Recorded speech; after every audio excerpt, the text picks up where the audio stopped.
নমস্কার, কলিস কিচেনে সবাইকে স্বাগত জানাচ্ছি। আজ মশলাদার রসুন বেগুন বানাচ্ছি। এটা খুব সুন্দর একটা বেগুন ভাজি, আর খেতেও খুব টেস্ট হয়। এর জন্য এখানে একটা বেগুন নিয়েছি। বেগুনটাকে ভালো করে পরিষ্কার করে নিচ্ছি। এই সাইডে কাঁটাগুলো থাকে, এগুলো ফেলে দিচ্ছি। দিয়ে দুই ভাগ করে নিচ্ছি। একটা বেগুন দিয়ে 2 পিস হবে, এইভাবে 2 ভাগে কেটে নিচ্ছি।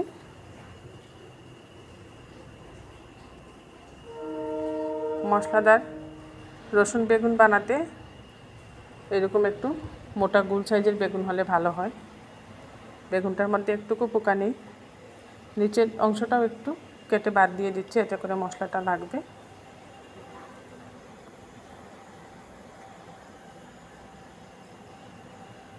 এবার বেগুনটার মধ্যেখানে একটু কাটমার্ক দিয়ে দেব। এইভাবে বেগুনের পিসগুলোর মধ্যে ছুরি দিয়ে একটু ডিপ করে কাটমার্ক দিতে হবে। আবার ক্রসেও দিয়ে দিচ্ছি আমি। এই যে আপনাদেরকে দেখিয়ে দিচ্ছি, এভাবে কাটমার্ক দিবেন।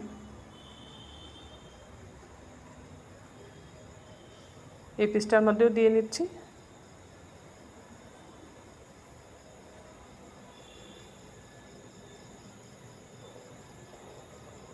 এইভাবে কাটমার্ক দিলে মশলাটা খুব ভালো করে বেগুনের ভিতরে যাবে। এইভাবে আবার ক্রসেও দিয়ে দিচ্ছি।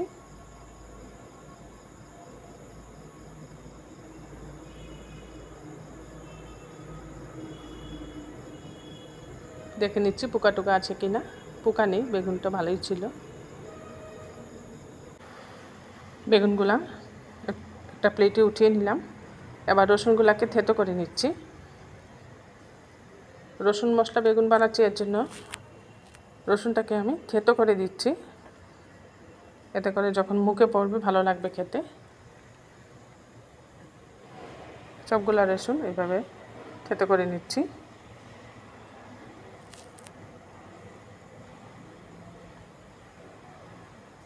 বা গ্রেটার দিয়ে গ্রেট করেও নিতে পারেন, কিন্তু রসুনটা পেস্ট করে নেবেন না, বেটে পেস্ট করলে ভালো লাগবে না।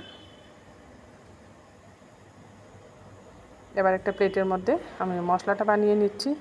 প্রথমে সরষের তেল দিয়ে দিলাম। এর মধ্যে গুঁড়া মশলা দিয়ে দিচ্ছি, লাল লঙ্কার গুঁড়া, হলুদের গুঁড়া, আর দিচ্ছি সামান্য জিরে গুঁড়া, সামান্য ধনে গুঁড়া, আর থেতো করে রাখা রসুনটাও দিয়ে দিচ্ছি এর মধ্যে। থেতো করে রাখা রসুনটা দিয়ে সামান্য লবণ দিয়ে দিতে হবে। তার আগে এখানে আমি একটু ধনেপাতা কেটে দিয়ে দিচ্ছি। সামান্য ধনেপাতা কেটে দিলে ধনেপাতা গন্ধটাও ভালো লাগবে রসুনের সাথে।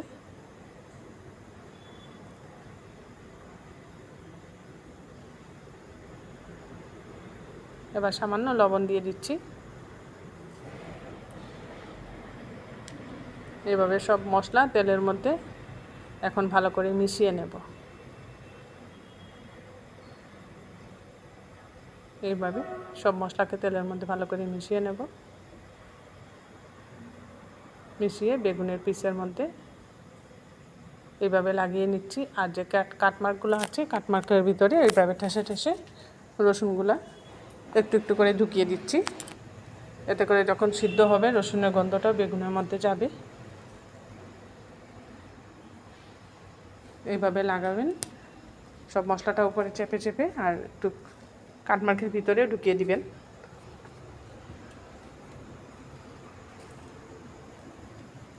দেখুন 2 পিস বেগুনের মধ্যে আমি খুব সুন্দরভাবে মশলাটা লাগিয়ে নিয়েছি। এবার গ্যাস জ্বালিয়ে একটা তাওয়া বসিয়ে দেব। তাওয়ার মধ্যে দিয়ে দিচ্ছি সামান্য সরষের তেল। এই বেগুন ভাজাটা কিন্তু সরষের তেলেই বানাবেন, রিফাইন তেলের মধ্যে ভালো লাগবে না। তেলটা গরম হয়ে যাওয়ার পর বেগুনের পিসগুলা যেদিকে মশলা লাগানো সেই দিকটা উল্টে নিচের দিকে এইভাবে দিয়ে দিচ্ছি তেলের মধ্যে। এইভাবে দিয়ে গ্যাসের আঁচটা একদম কম করে কিছুক্ষণ ভেজে নিতে হবে যাতে বেগুনটা সম্পূর্ণরূপে নরম হয়ে যায়। একদিক হয়ে যাওয়ার পর আরেক দিক উল্টে দিচ্ছি।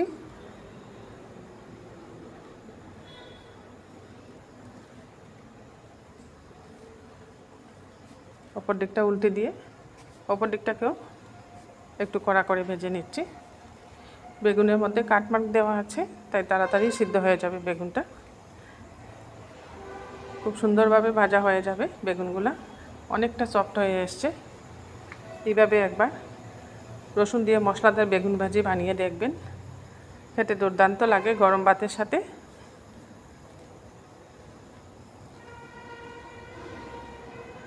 তৈরি হয়ে গেছে এই বেগুন ভাজি। আর সকালে ব্রেকফাস্ট হিসেবে বানিয়ে নিয়েছি গরম ভাত, ডালটাও আমি পরিবেশন করে দিচ্ছি প্লেটে।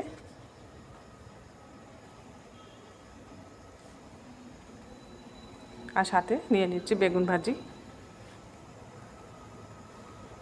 আর একটা কাঁচা লঙ্কা নিয়ে নিয়েছি সাথে। খুব সুন্দর দারুণ একটা সকালে ব্রেকফাস্ট রেসিপি হয়ে গেল। ডাল আর মশলাদার বেগুন ভাজি, গরম ভাত আর কাঁচা লঙ্কা। একবার এইভাবে একটা ব্রেকফাস্ট বানিয়ে দেখবেন, দারুণ স্বাদের একটা প্লেট হয়ে গেল। আজ বাজার থেকে ছোটো মাছ নিয়ে এসেছি অনেকটা, তাই আরেকটা বেগুন রেখেছিলাম। ছোটো মাছ দিয়ে হাতে মাখা বেগুন রেসিপি বানাবো। ছোটো মাছগুলো ধুয়ে কেটে পরিষ্কার করে নিয়েছি। আর ছোটো মাছ খেতে তো খুবই ভালো লাগে, কিন্তু কাটাকুটির ঝামেলার জন্য সবসময় খেতে পারি না। একটু সময়ের ব্যাপার, যেদিন একটু সময় থাকে সেদিনই ছোটো মাছগুলো একটু কাটাকুটি করে নিতে পারি। সাথে একটা বেগুন কেটে নিয়েছি, একটা টমেটো আর একটা আলু। সব সবজিগুলো এখানে কুচি কুচি করে কেটে নিয়েছি লম্বা লম্বা করে। এবার এর মধ্যে সব মশলা দিয়ে দেব। যেহেতু হাতে মাখা বানাচ্ছি, মশলাগুলো আমি একসাথেই দিয়ে দিচ্ছি। হলুদের গুঁড়া দিলাম, জিরে গুঁড়া, সামান্য ধনে গুঁড়া দিয়েছি, আর দিচ্ছি এখানে লাল লঙ্কার গুঁড়া। লাল লঙ্কার গুঁড়া খুব একটা বেশি দিচ্ছি না, হাফ চামচের মতো দিয়েছি। তবে এই হাতে মাখা রেসিপিটা একটু ঝাল হলে ভালো হয়। এখানে আমি কাঁচা লঙ্কা দেবো কেটে, এর জন্য লাল লঙ্কা কম দিয়েছি। এখানে 7 থেকে 8টা কাঁচা লঙ্কা কেটে দিয়েছি। এই কাঁচা লঙ্কার ঝালটাই খুব ভালো লাগবে খেতে। পরিমাণ মতো লবণ দিয়ে দিচ্ছি। খুব সহজ রেসিপি, এখন তাড়াতাড়ি হয়ে যায়। আর দিয়ে দিচ্ছি সরষের তেল। আর এমনিতে ছোটো মাছ ভাজাভুজি করে রান্না করতে গেলে অনেক তেল প্রয়োজন হয়, আর এইভাবে হাতে মেখে রেসিপি বানালে বেশি তেলও লাগবে না, অল্প তেল দিয়ে হয়ে যায় ছোটো মাছ। একটা বড় সাইজের পেঁয়াজ কেটে নিয়েছি এর মধ্যে।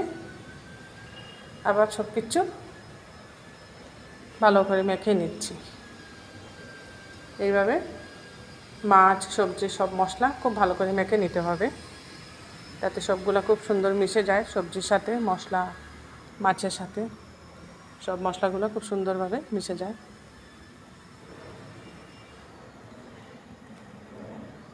আপনারাও একবার আমার মতো করে এইভাবে হাতে মাখা বেগুন দিয়ে ছোটো মাছ বানিয়ে দেখবেন, খেতে খুব সুস্বাদু হয়। গ্যাস জ্বালিয়ে একটা কড়াই বসিয়ে দিয়েছি। এবার মাখা মাছ, সবজি এই কড়াইয়ের মধ্যে দিয়ে দিচ্ছি। এখানে আর তেল দেওয়ার কোনো প্রয়োজন নেই, সব একসাথে দিয়ে দিচ্ছি।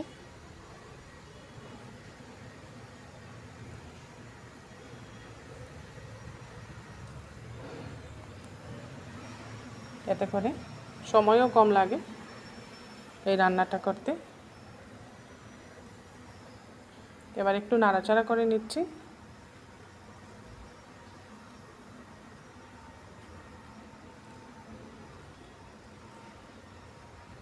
একটু নাড়াচাড়া করে একটু মিশিয়ে নিলাম মাছের সাথে সব কিছু।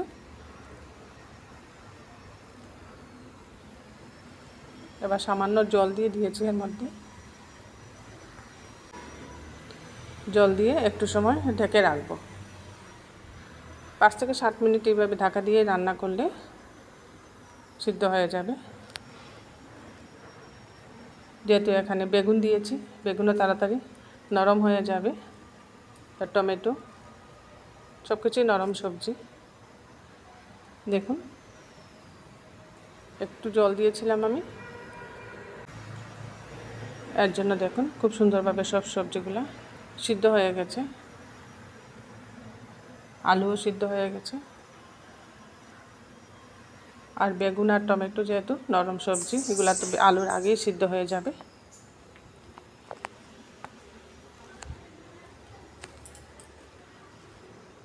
খুব সুন্দরভাবে সিদ্ধ হয়ে মাখো মাখো হয়ে এসছে। এইভাবে একটু রস রস থাকবে রেসিপিটা। এবার উপর থেকে ধনেপাতা কুচি দিয়ে দিচ্ছি।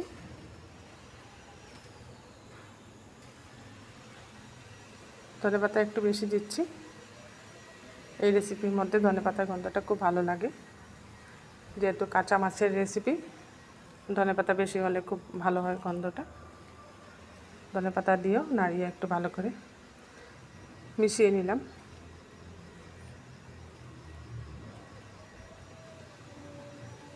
বানিয়ে নিলাম হাতে মাখা ছোটো মাছ বেগুন রেসিপি। আমার এই দুইটা রেসিপি আপনাদের ভালো লাগলে বানিয়ে খাবেন। লাইক শেয়ার সাবস্ক্রাইব করবেন আমার চ্যানেলটা, আর পাশে থাকা বেল আইকনটা টিপবেন, এতে করে যখন এরকম নতুন নতুন রেসিপি আপলোড করি সাথে সাথে নোটিফিকেশনটা পেয়ে যাবেন।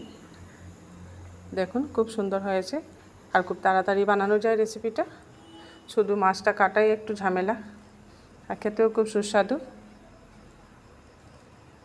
গরম ভাতের সাথে সকালে একটা স্পেশাল বেগুন ভাজি বানিয়ে নিলাম জলখাবারে, আর দুপুরের মেনুতে হাতে মাখা বেগুন দিয়ে ছোটো মাছটা বানিয়ে নিলাম।